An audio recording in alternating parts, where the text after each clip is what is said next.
Oi, gente. Então, eu fiquei responsável pelas duas últimas partes do texto, que são os brasileiros e o Ser e a Consciência. E logo no início dos brasileiros, o autor fala que existem povos cuja matriz étnica meio que impossibilita a progredir e se integrar na dinâmica da Revolução Industrial, e impossibilita porque ela é muito distinta da europeia. Então, esses povos têm dificuldade de se incorporar à nova civilização, porque eles são uma nova configuração, que não pertence nem aos portugueses e europeus, nem aos indígenas e nem aos africanos. E eles precisam procurar uma nova identidade. Acho que já ficou claro pela apresentação do seminário que o autor busca descrever e estabelecer como que a identidade étnica brasileira se constituiu e falar sobre a brasilianidade. Enfim, temos dois grupos principais, que são os brasilinhos ou mamelucos e os afro-brasileiros. Vale ressaltar que os afro-brasileiros são os descendentes africanos nascidos no Brasil, independentemente se são puros ou mestiços, e que os núcleos brasileiros, então, eram formados principalmente pelos brasileiros e pelos afro-brasileiros, que era e eles se constituíam como uma comunidade sociocultural nova. O autor menciona também que o mameluco talvez tenha sido o primeiro brasileiro consciente de si, porque ele não podia se identificar com seus ancestrais indígenas, que ele desprezava, e também, de acordo com a parte dos brasileiros, pelo que eu entendi, pelo menos, ele não pertencia ao grupo indígena porque ele era filho da mãe, então não era parte do grupo. E ele também não podia se identificar com os ancestrais europeus, porque os ancestrais europeus o desprezavam, porque ele não era um tipo, entre aspas, puro. Então, o mameluco via-se condenado à pretensão de ser o que não era nem existia, o brasileiro. A brasilianidade, então, surge pouco a pouco, através das oposições e de um esforço de elaboração de sua própria imagem e consciência como correspondentes a uma entidade étnico-cultural nova.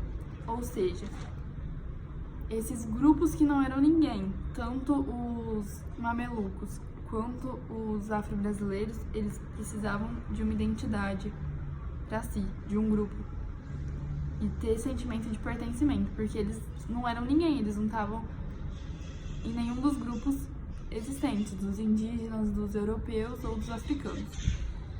E é provável que essa brasilianidade só se fixou quando a sociedade se enriqueceu com as contribuições dos descendentes africanos. De acordo com o autor, os mulatos eram brasileiros ou não eram nada, já que a identificação com o índio, com o africano ou com o brasileiro era impossível. Ou seja, a brasilianidade surge como uma identidade de quem não era ninguém na época. Então é um novo grupo, distinto dos outros, que incorporam os grupos que não eram ninguém, os subgrupos que não eram ninguém. Aí, a partir da incorporação do descendente africano, a brasilianidade operou como um denominador comum do modo de vida popular dos futuros brasileiros de todas as regiões. As contribuições dos saberes indígenas foram de suma importância para o crescimento dessas novos núcleos brasileiros, porque eles tinham conhecimento da fauna, da flora, questões de alimentação, de costume, de pesca, então foram essenciais para a constituição e fortalecimento, digamos assim, dos novos grupos brasileiros. Quem somos nós, os brasileiros? De acordo com o autor, na página 130, somos uns latinos tardios de além-mar, amorenados na fusão com brancos e com pretos, deculturados das tradições de suas matrizes ancestrais, mas carregando sobrevivências delas que ajudam a nos contrastar tanto com os lusitanos.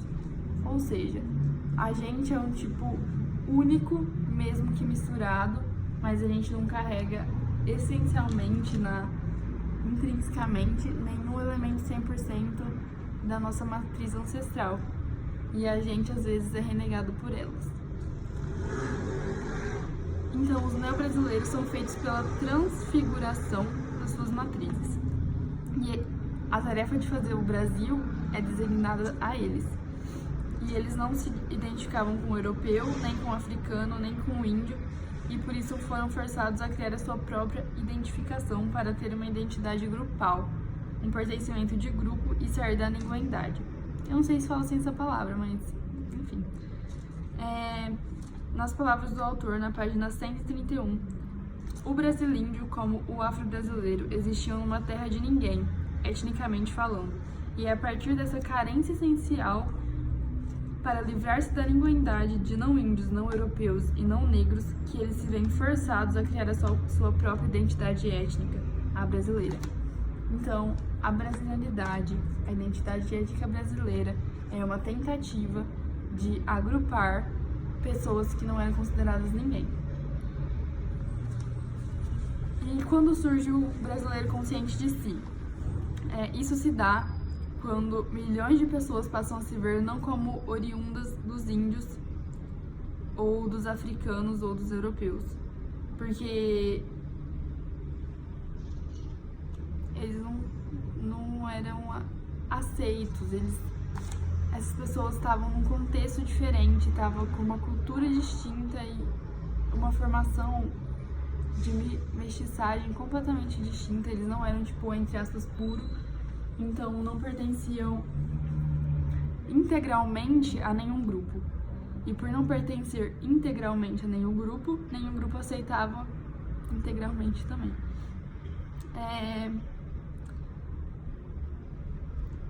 A etnia brasileira inclusiva, como eu já disse, porque ela tenta abraçar e trazer para dentro todos esses grupos que estavam condenados à linguandade, passa pela anulação das identificações étnicas de índios, africanos e europeus, ou seja, você é brasileiro quando você percebe que você não pertence aos outros grupos que constituíram o Brasil, apesar de eles serem partes da sua matriz ancestral.